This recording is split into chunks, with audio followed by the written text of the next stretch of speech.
Il est même au fondement de la fierté du Mali.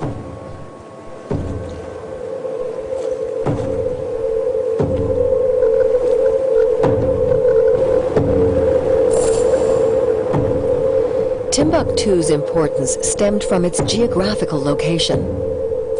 On the banks of the Niger River, its port became a center for transferring luggage and goods to and from the north.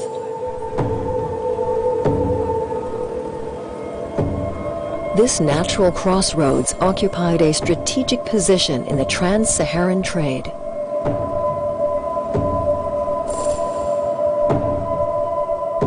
The Mali Empire, which the Berbers traded with, enjoyed abundant wealth. Thanks to the Bambouk and Bouré mines, it possessed the world's largest gold reserves. More than half of the precious metal circulating in the Mediterranean originated from these deposits. Throughout the history of the trade between North and South, through the Sahara, slaves were always there. And gold was always, sought after. One feeds the other. Gold mining in African societies was mainly done by captives. The gold trade and slavery were closely linked. While I believe that gold may have predated slavery, the chronology isn't clear. It's usually said that both grew in significance at the same time.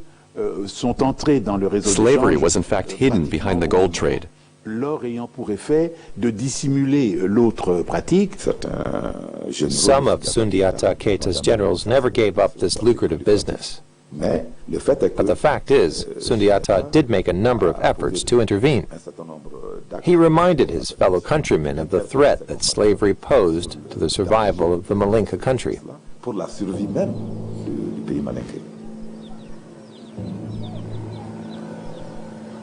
Comparisons are questionable, but I do remember that Charlemagne himself prohibited slavery.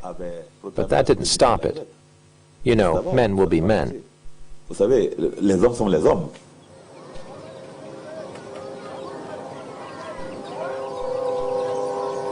Oral tradition credits Sundiata Keita as the founder of Malian identity and the symbol of the country's prosperity.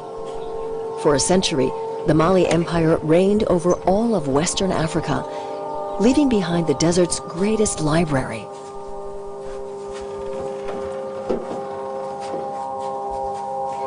In Timbuktu, history inhabits the homes where over 360,000 medieval manuscripts are preserved. These treasures are owned by wealthy local families. They pass them down from generation to generation, often hiding them from view in secret places.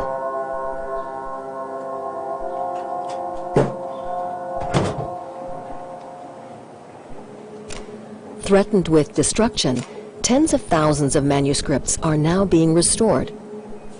This 11th century Quran reveals how Islam spread throughout Western Africa.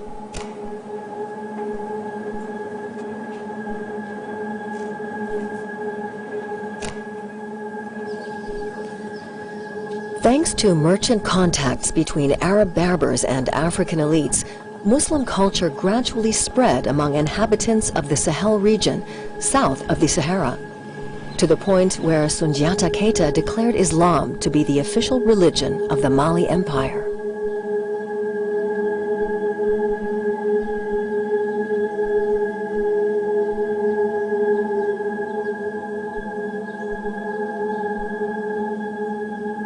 So they are now part of the Islamic Ummah, Islamic nation, and they can benefit from the Islamic Empire, which is access to that big market that was controlled by the Islamic Empire.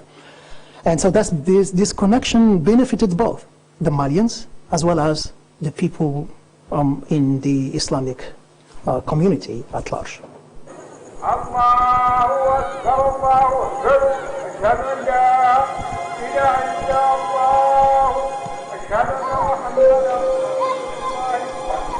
The conversion of people in the Sahel region prompted merchants and chieftains to seize slaves even further away.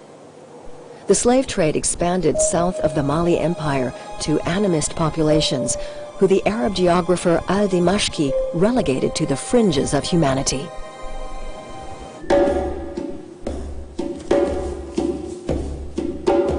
Almost all Arab writers, since al-Bakri and al-Idrisi and the others, speak of lam-nam. It's often dam-dam, sometimes myam-myam. They don't really see them as humans. They consider them to be cannibals outside of the civilized world. So the lam-nam are the lowest black men, and practically not human.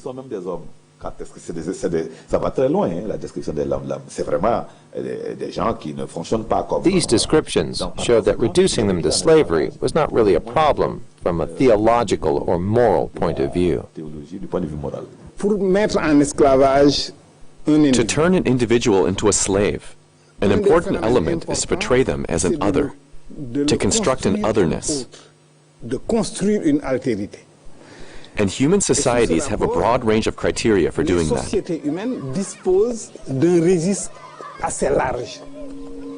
You can use the difference in skin complexion, difference in religion.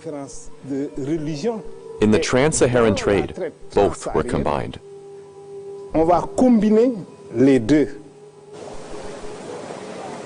The history of Timbuktu is intertwined with that of slavery. According to legend, the city took its name from an old female slave who would watch over the well where the herds drank. Timbuktu supposedly comes from the word Tim, which means well in Tuareg, and this woman's first name, Buktu.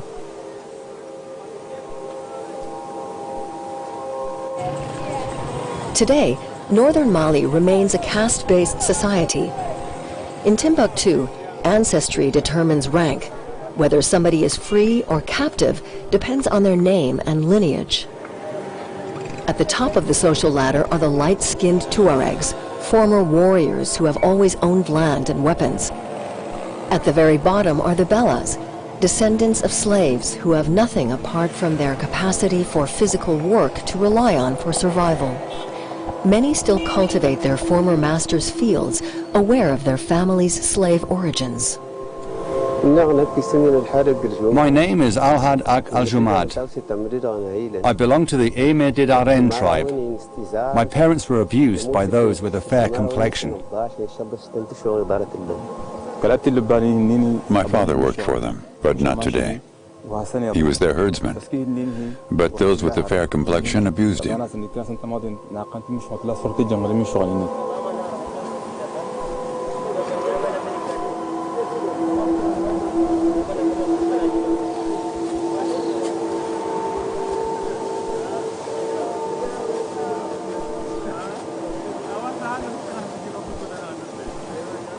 L'intérêt des maîtres, c'est de faire croire. The landowners have an interest in communicating to the workers that they are slaves, not because of an old balance of power that can be turned around, but because it's nature. They are destined to be slaves. Il est destiné à être un esclave.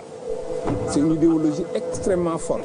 It's a very powerful ideology. If your blood is considered to be servile, you pass this nature onto your descendants. It becomes impossible to escape slavery.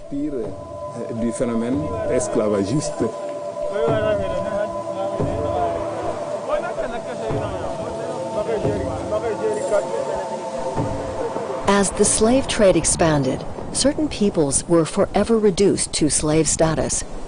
Many internalized their condition and ended up viewing their situation as inevitable.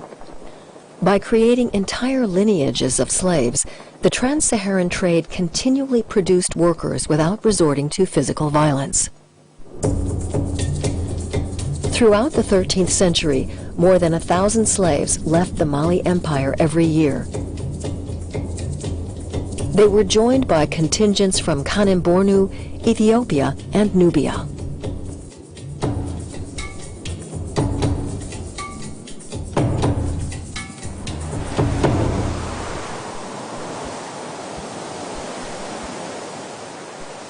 All of the roots in that period really are focusing on the Islamic world.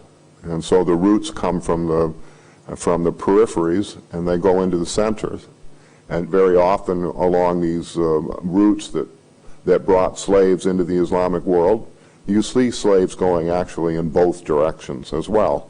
They tend to go in greater numbers toward the center of the Islamic world, but people are bought and sold everywhere along the way, so that slavery itself is everywhere.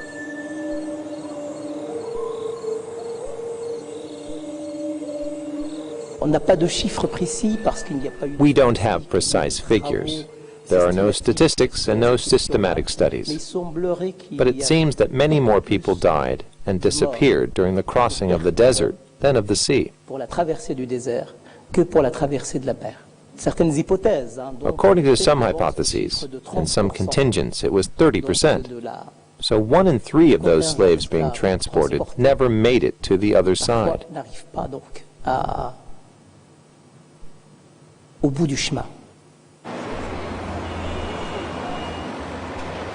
The Attar al-Nabi market in Cairo.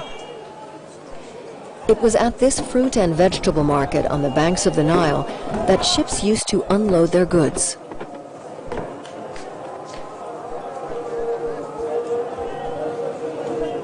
Today, no one remembers that thousands of captives arrived in Egypt at this location after a 4,500-kilometer trek through the desert.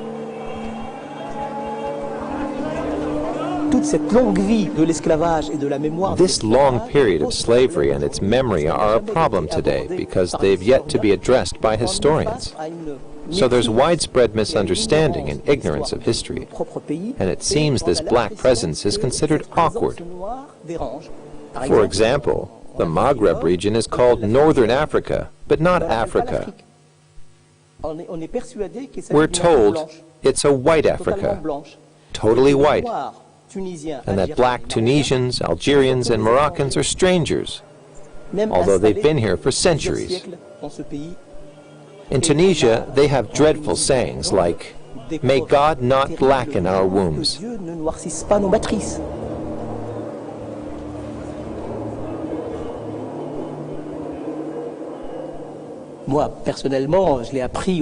high school, I was taught this horrible poem in which black slaves are described as people born from the most appalling of all races.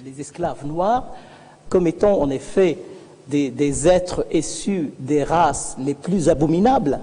لا تشتري العبد إلا والعصا معه إن العبيد لأجناس مناكيد من علم الأسود المخسية مكرمة أهله السود أم أذنه وهو في يد النخاس دامية.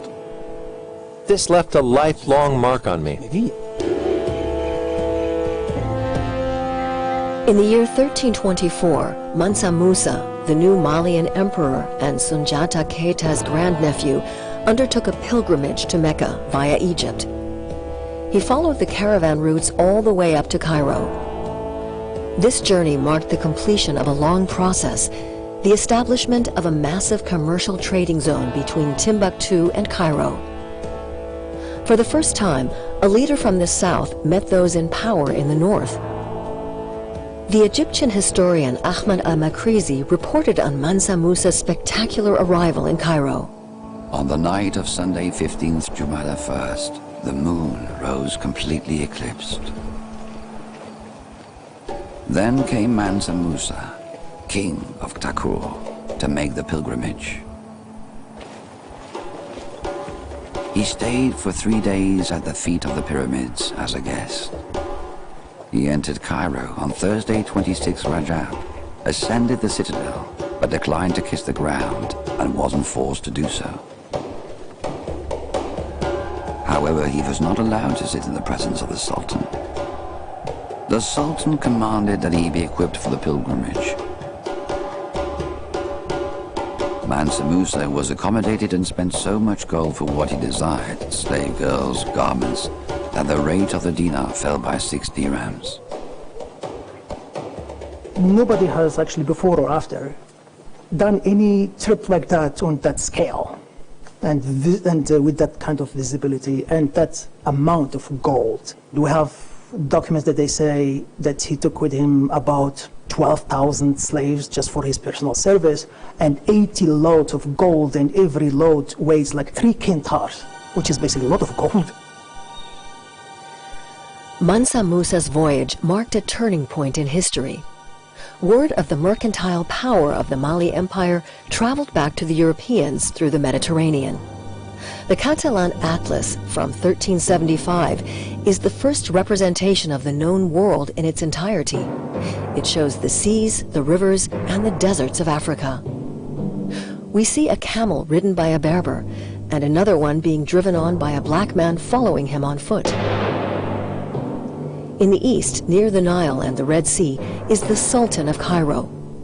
At the bottom of the parchment sits Mansa Musa, holding all of the gold in the world in his hands. This atlas brings us back to the great African empires of the medieval era. We tend to forget the riches that were produced back then in Africa. So the Catalan Atlas maps this commercial power, which had also become known to the Europeans.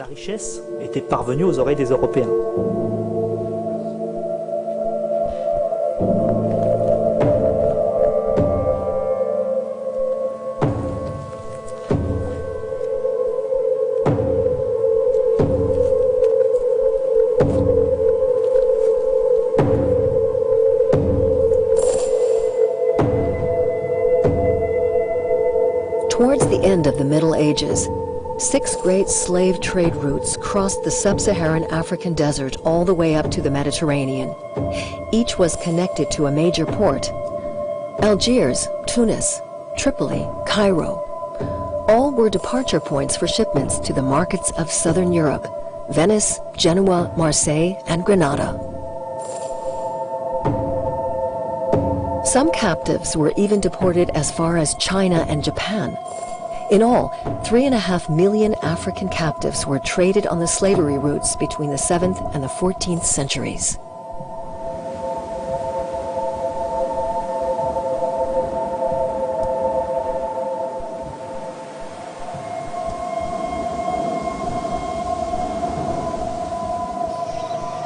The impact of the trans-Saharan slave trade has left a deeply rooted legacy. Mali, Mauritania, Niger, and Libya are today home to 2 million Bellas of slave descent. The war raging in the Sahel region has enabled the light-skinned Tuaregs to reassert their authority over the Bellas. Many had to flee to the capital of Mali, Bamako. Among them, Intamad and his wife Aishatu, who have tried to free themselves from slavery. Today they hide in the suburbs. Her father told us his children had been abducted by a Tuareg named Sadudun. I've been through terrible things. I had to leave because I couldn't bear it anymore. My younger brothers and a few relatives are still there. I lived there as a servant. That was my job. I couldn't live with my family.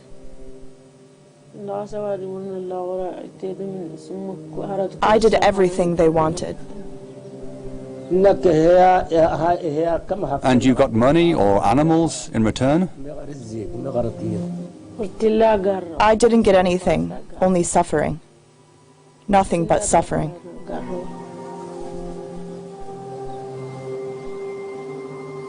Their freedom remains fragile. Without the protection of their former masters, they often live in absolute poverty.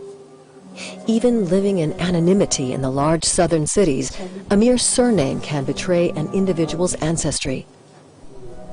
This difficulty to free themselves from their caste perpetuates a 1,000-year-old social order. Even if you were a member of government, you'd still be a captive. Even if you're a fair-skinned minister, they'll still call you a slave. That's what you are. They strip away your dignity. You have no dignity.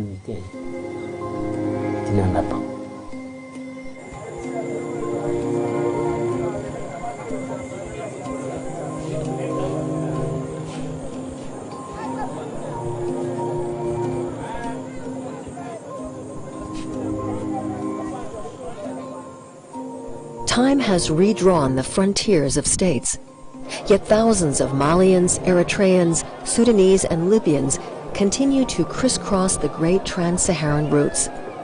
Every year, fleeing poverty, persecution, or armed conflicts, nearly 200,000 sub-Saharans head towards the Mediterranean. Once in Cairo, these people become easy prey for traffickers.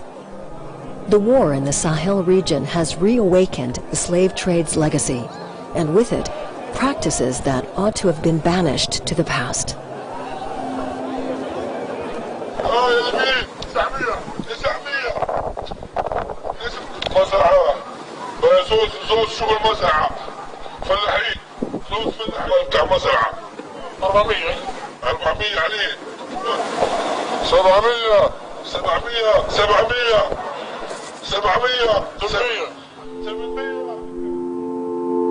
The history of slavery is a tragedy that keeps on repeating itself. In the 14th century, a new perpetrator entered the stage. Europe's thirst for conquest would plunge Africa into a new era. The slave trade would now assume unprecedented dimensions.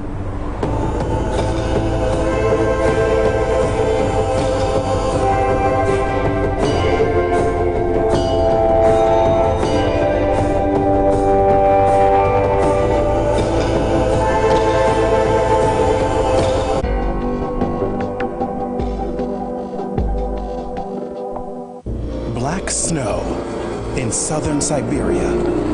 For environmental activists, it's further proof of the consequences of air pollution in Kiselovsk.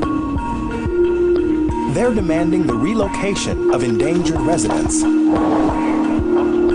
But for many, the industry that's responsible is also a major source of reliable income. Focus on Europe in 90 minutes on DW. More than 1,000 years ago, Europe witnesses a huge construction boom. Christianity firmly established itself. Both religious and secular leaders are eager to display their power. A huge race begins. Who can create the tallest, biggest, and most beautiful structures? Stonemasons, builders, and architects compete with each other. This is how massive churches are created.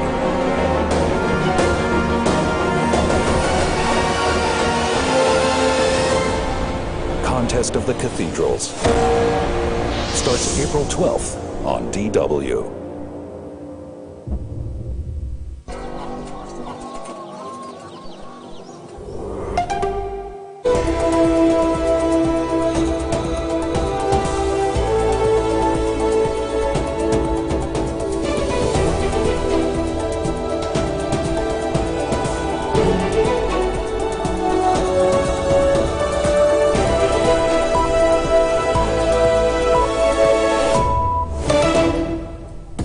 This is DW News live from Berlin. Japan marks the 10th anniversary of the country's worst disaster in living memory. Led by the Emperor and the Empress, the nation mourns the more than 18,000 people killed in the massive earthquake and tsunami that struck the northeast coast on this day in 2011 and led to the meltdown of the Fukushima nuclear plant.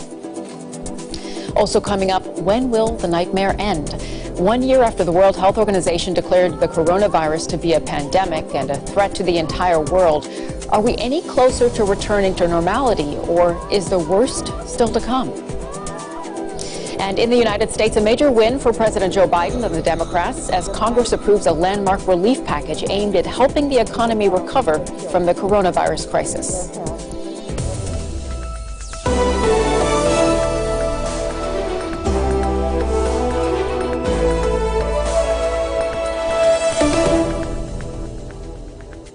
I'm Sumi Somaskanda. It's good to have you with us. Japan is marking the 10th anniversary of the massive earthquake and tsunami that destroyed towns and triggered the Fukushima nuclear disaster.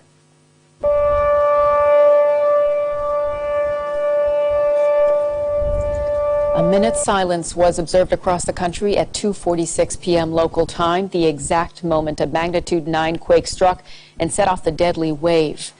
Emperor Naruhito and Prime Minister Yoshihide Suga led an official ceremony in Tokyo to pay tribute to some 18,000 people who lost their lives. Nearly 500,000 people were displaced, and towns around the Fukushima and Daiichi power plant remain uninhabitable. The effects of the disaster are still being felt, especially at the site of the Fukushima nuclear plant. Specialists there are still working around the clock to keep the damage in check. In a moment, we'll have more on the impact on atomic energy in the aftermath of the catastrophe in Japan. But first, a look at how events unfolded 10 years ago today. March 11, 2011. Japan's east coast is rocked by the most powerful earthquake ever recorded in the country. Shortly afterwards, a tsunami rips through Fukushima prefecture, taking everything with it. The tsunami also cripples the Fukushima nuclear power plant, leading to explosions and meltdowns at 3 reactors. Radioactive clouds spread over tens of kilometers around the nuclear power plant. Thousands of people lost their lives as a result of the disaster. Tens of thousands were forced to evacuate their homes. At a press conference just 9 months later, Japan's Prime Minister at the time, Yoshihiko Noda, maintained the situation was under control. But the battle wasn't over. The Fukushima meltdown would count as the most severe nuclear accident since the Chernobyl disaster in 1986. To this day, there is still only restricted access to 1,600 square kilometers of land around the disabled Chernobyl nuclear power plant. At around 230 square kilometers, Fukushima's contamination zone is much smaller, but it will remain uninhabitable for decades to come. And now we are 10 years ahead of the accident, and we have still 70,000 people that did not came back to their home. So, in fact, it's a human tragedy. The Fukushima nuclear disaster continues to contaminate the air, the earth, and the groundwater to this day. Bags of radioactive contaminated soil lie scattered throughout the province. It's still unclear whether waste should be stored in the long term. The city of Tokyo was saved by a stroke of luck. Wind pushed the radioactive cloud away from the city and out to sea. We had previous release of anthropogenic radioactivity in the ocean in the past, but not at these levels. Shortly after the catastrophe, radiation levels in a large number of marine animals measured much higher than the limit values considered safe in Japan. Today, those levels are down significantly. But the fishing industry in Japan is only recovering slowly. In order to keep fuel cores in the reactors from melting, tons of water are used each day to cool them. Over 1 million tons of contaminated water from the cooling pipes is stored in hundreds of tanks near the power plant. But because storage space is limited and the tanks will soon reach capacity, the Japanese government is considering discharging the contaminated water into the sea in 2022. We do not expect any harm for human or for the ecosystems. That's our point of view. I would say it's a problem of image. That's the main point for me. Residents, fishermen and environmentalists say that plan offers no solution to an ongoing disaster. Let's get some perspective on this story now with Alex Rosen. He's done extensive research on the Fukushima disaster, and he's with the organization International Physicians for the Prevention of Nuclear War. He's vice president of the German affiliate. Alex, how has this disaster affected the nuclear industry in Japan and worldwide? Well, the nuclear industry took quite a hit because for the first time it became clear that this possibility of nuclear meltdowns is not something that could be attributed just to the Soviet Union in the 80s, that even in a modern state, a very modern technological state like Japan, this was possible. And this led to many countries, including my country, Germany, to phase out of nuclear energy. Okay, so that was the immediate impact. What do you think the lessons are that we have learned from this disaster? Well, the lessons that countries like Germany have learned is that this danger cannot be contained and it's not worth having these nuclear power plants around. The lesson that Japan has learned is apparently not as clear. If you look at the fact that they are now talking about discharging radioactive water into the Pacific, that they're talking about burning radioactive soil, and that they are organizing a bizarre Olympia show in the middle of the radioactive zone in Fukushima. But why do you think that is? I mean, why is nuclear power still in use in a place like Japan? In the end, it's not an issue of health or science. In the end, it's an issue of power and of money. There's a very influential nuclear industry in Japan, the nuclear village, which still yields a very high influence on government. And you can see that they're calling in the International Atomic Energy Agency to run the scientific examinations on children's thyroids. So obviously there's still, until this day, a lot of collusion, just what the Japanese parliament criticized in 2012 in its report on the Fukushima disaster, where it called it an entirely man-made disaster made in Japan. But proponents of nuclear power say that we actually need this energy to be able to achieve climate goals globally. So what's your answer to that? This is entirely false, and I think it's very clear that nuclear power cannot achieve the goals in the 21st century that we need to combat climate catastrophe. Countries that invest in nuclear energy right now are doing this solely to support their military nuclear industry or to keep an option for a military nuclear industry open. Alex, what is your biggest message to governments around the world right now?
and it's economically right to share vaccines and try to get this pandemic down simultaneously on a global level.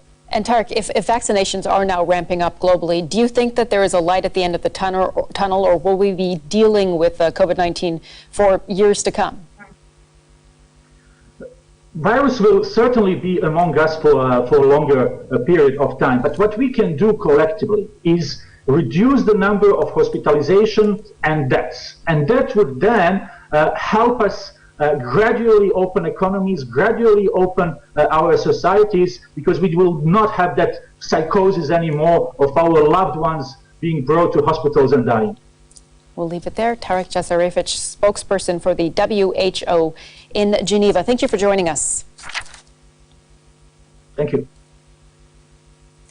Now to some other stories making news around the world.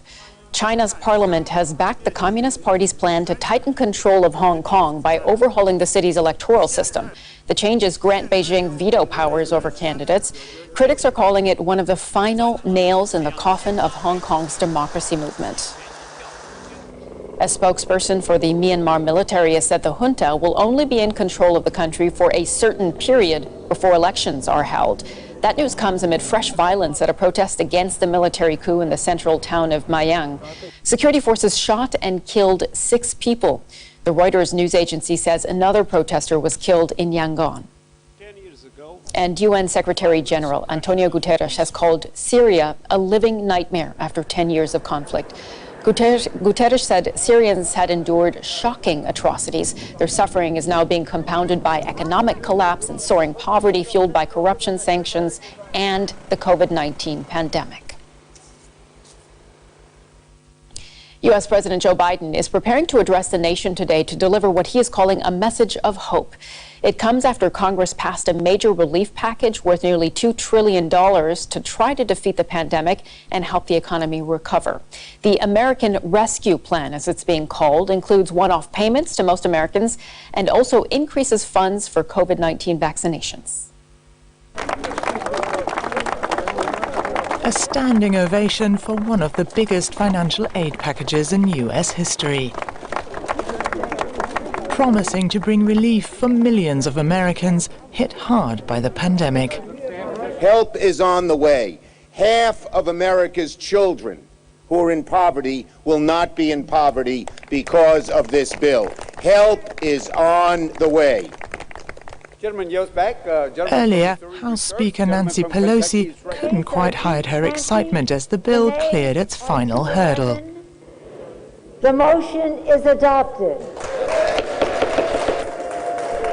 It passed Congress 220 to 211, despite Republicans unanimously opposing the bill. From South Carolina, This was the first major victory for Joe Biden, 7 weeks into his presidency. I want to thank Speaker Pelosi and the House of Representatives today for passing the bill, and I will be signing into law shortly.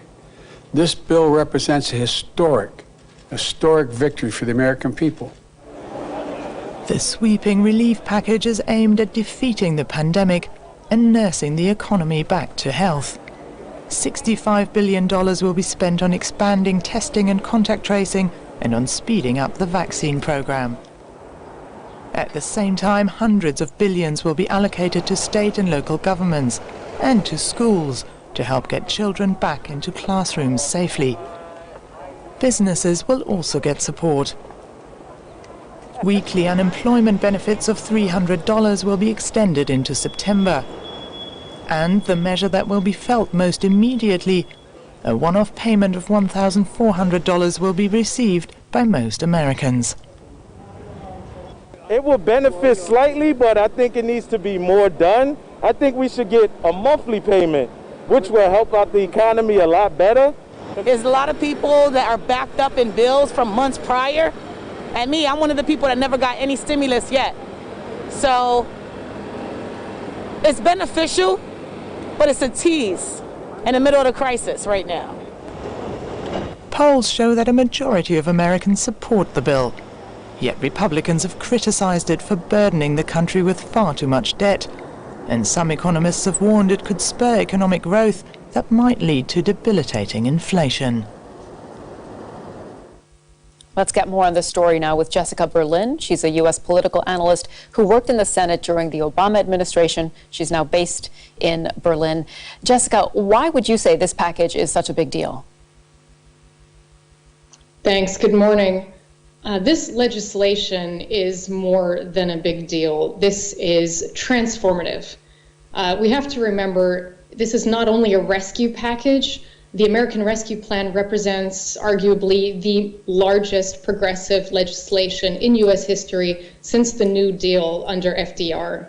So we have to look at this not only in the concept and the context of COVID relief, but also as a massive and bold step toward a new progressive agenda under the Biden administration, as well as also laying the groundwork potentially for a new American safety net and social security that COVID and the impacts of COVID have shown are simply lacking in the existing setup. This step is worth nearly $2 trillion, Jessica. I mean, how does this compare to coronavirus aid that's being offered, for example, to people here in Europe? Yes, that's an important question. And we have to remember, despite that huge price tag, almost $2 trillion, a lot of the protections and the funding in this plan that are going to the American people, in Europe, you would find these kinds of services, for example, tax cuts and benefits to families with children, support to schools, expansion of health insurance and health care. These are things that in many European countries already exist. They're part of normal social services and the normal social democratic safety net. So we have to remember, although this program and this plan dwarf many European recovery packages, it's also because the European recovery packages are focusing on purely the economic impact, support for businesses and the unemployed to get through this crisis.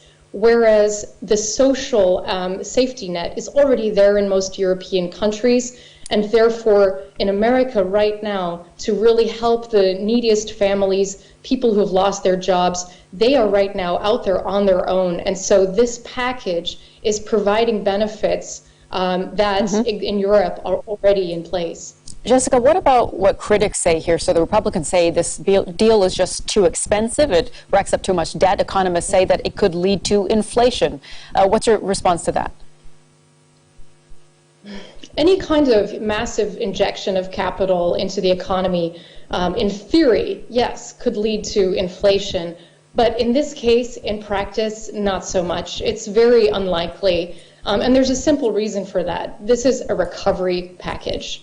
Already in the past year, untold billions have been lost in consumer spending, in household savings, in economic loss. So first and foremost, this is a recovery to help families that have already lost so much to just stay afloat. This is not going to lead to some massive spending spree. This is truly about survival and recovery. And let's remember, even under President Trump, he passed tax cuts that brought in $1.5 trillion into the economy for the wealthiest citizens as well for big businesses. So that also did not cause massive inflation, and it's very unlikely in practice that this bill will do so. U.S. political analyst Jessica Berlin, thank you so much. Thanks very much. Now, one state in the U.S. is moving ahead as if the pandemic is already over. In Texas, the governor has loosened restrictions in response to falling infection rates. Now all businesses are being allowed to reopen, and a statewide mask mandate has been lifted. Some cities concerned at the prospect of a new surge are continuing to require people to wear face coverings in public, but many are already celebrating what they see as a return of their freedom. A different kind of Texas barbecue on the day they have all been waiting for. The mask mandate is history, and members of the WTF Biker Club burn what they think is a symbol of suppression.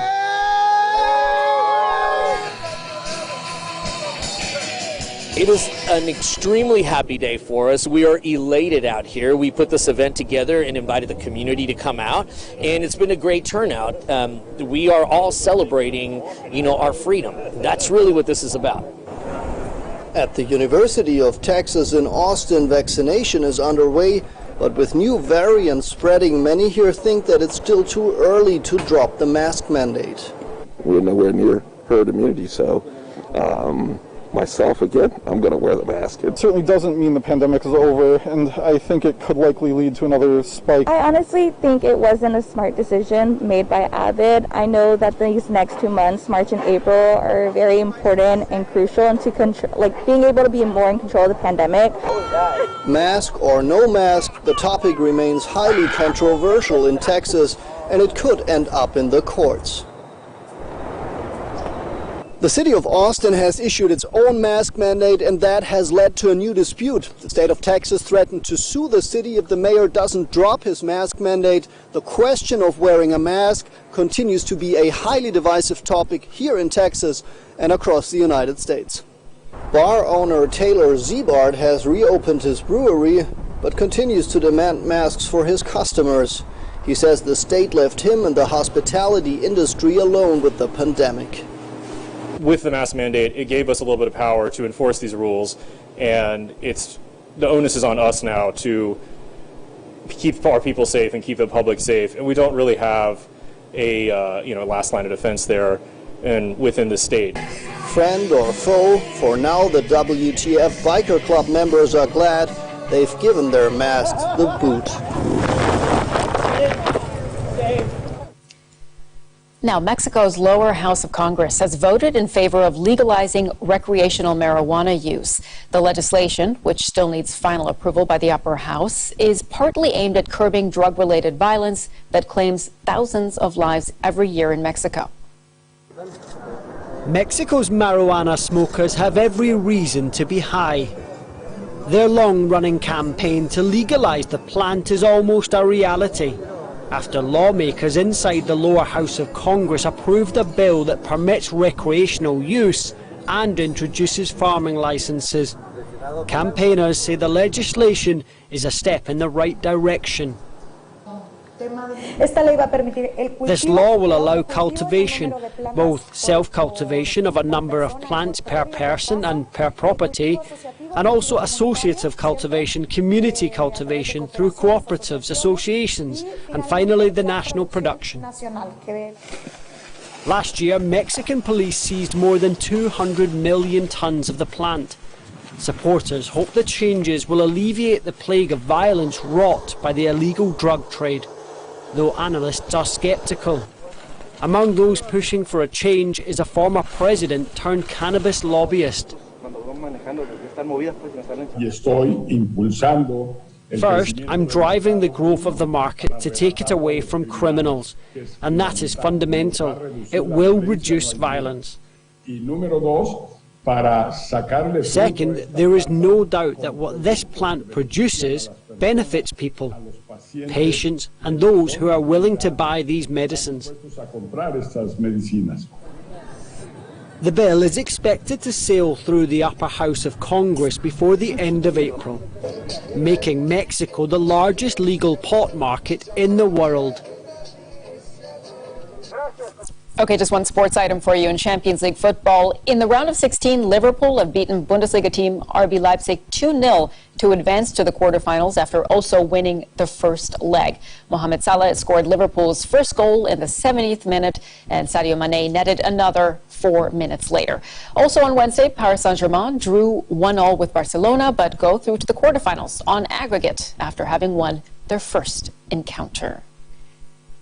Coming up next, DW Business with Chris Colbert. Stay tuned.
in southern Siberia. For environmental activists, it's further proof of the consequences of air pollution in Kislovsk. They're demanding the relocation of endangered residents. But for many, the industry that's responsible is also a major source of reliable income. Focus on Europe in 60 minutes on DW. 2 children, 2 continents, 1 giant problem. In mijn leven heb ik nog net gezien een beetje rien.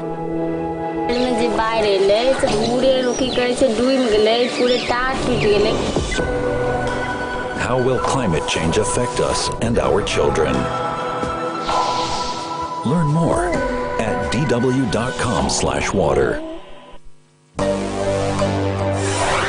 Hello guys, this is the 77%, the platform for Africa's youth to debate issues and share ideas. DW.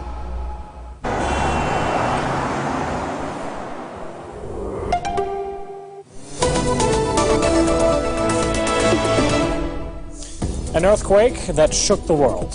On the 10th anniversary of the Fukushima nuclear disaster, Japan is in mourning. And we take a look at the relationship the world's 3rd largest economy has with atomic power. Also on the show, we visit an entrepreneur rebuilding the soy sauce business his family ran for generations until the Fukushima disaster struck. I'm Chris Coble. Welcome to the program. On this day, 10 years ago, a tsunami and an earthquake hit Japan's Fukushima nuclear plant, triggering the worst atomic disaster since Chernobyl. Earlier today, Japan held a minute's silence to mark the decade since the natural disasters and the following nuclear meltdown. Emperor Naruhito and Empress Masako both took part in the memorial event. In 2011, 18,000 people died as a result of the quake. Tens of thousands more are still unable to return to their homes near the Fukushima nuclear site. Now, the accident sent ripples all over the world. In Germany, it led to a decision to phase out nuclear power. Elsewhere, however, the appetite for atomic energy has increased over the last years. When it comes to nuclear reactor, the United States is leading the way. U.S. President Joe Biden sees atomic power as a key strategy in fighting climate change. France is number 2. The government there wants to modernize older plants. Next on the list are China and Russia. And even in Japan, where the consequences of the disaster are still painfully apparent, nuclear power appears to be there to stay. Now, for more on this, let's bring in Claudia Kempfert. She heads the Energy, Transportation and Environment Department at the German Institute for Economic Research here in Berlin, and correspondent Sonja Blaschke. She joins us from Tokyo. Sonja, let me start with you. It has been a day of mourning in Japan. Tell us more on how the country has been commemorating this crucial day. Well, during the day, a lot of people went to the seaside. They brought flowers. They put their hands together in prayer. And I mean, it's been a very tough and a very emotional day for many people, I think. And yeah, it's not ending here. Also because of the nuclear plant, especially the people affected there. For them, this will be a much longer story. Claudia, here in Berlin, as we heard, the Fukushima disaster has led to the government's decision to phase out nuclear power. Tell us on what that has meant to Europe's biggest economy. Well, it meant that we now have a concrete deadline. So in the next 2 years, the last still in place nuclear power plants will be shut down, and Germany has increased the share of renewable energy drastically and substituted nuclear power, but we have time now to decommission the power plants, but also the nuclear waste issue is not solved, which will take us the next 1,000 years to deal with. So the nuclear chapter is not closed, but for the energy production, the chapter is closed. Now, earlier I spoke to an advisor to former Japanese Prime Minister Abe, and he said nuclear power will remain crucial for Japan. Let's listen in here for a second. Japanese energy could not go green without using the nuclear power. Japanese terrain, Japanese geographic uniqueness makes it a little bit hard compared to other countries which have large plain flat lands to have solar power, wind power, and so on. So thermal power may be one source of energy, but at any rate, but the bottom line is you have to take advantage of the nuclear power plant with maximum safety reassured. That was the former advisor to the Japanese Prime Minister Tomohiko Taniguchi speaking there. Claudia, Japan wants to be carbon neutral by 2050. Are goals like that only achievable by using nuclear power? No, it's achievable with 100% renewable energy, and I'm really sad to hear that Japan still is relying on nuclear power, because nuclear power is not safe. We have seen that. It's still an earthquake region. The costs are extraordinarily high, and to construct new power plants, it's extremely costly, and it's much cheaper to increase the share of renewable energy, and Japan has the best circumstances. Also, the geopolitical or the geological base is there also for wind, for solar, for geothermal, for energy saving, and Japan should stick to the strategy to increase the share towards 100% renewable energy. Sonia, over to you in Tokyo. The Japanese government wants to continue using nuclear power. What do the people there make of that 10 years after the Fukushima disaster?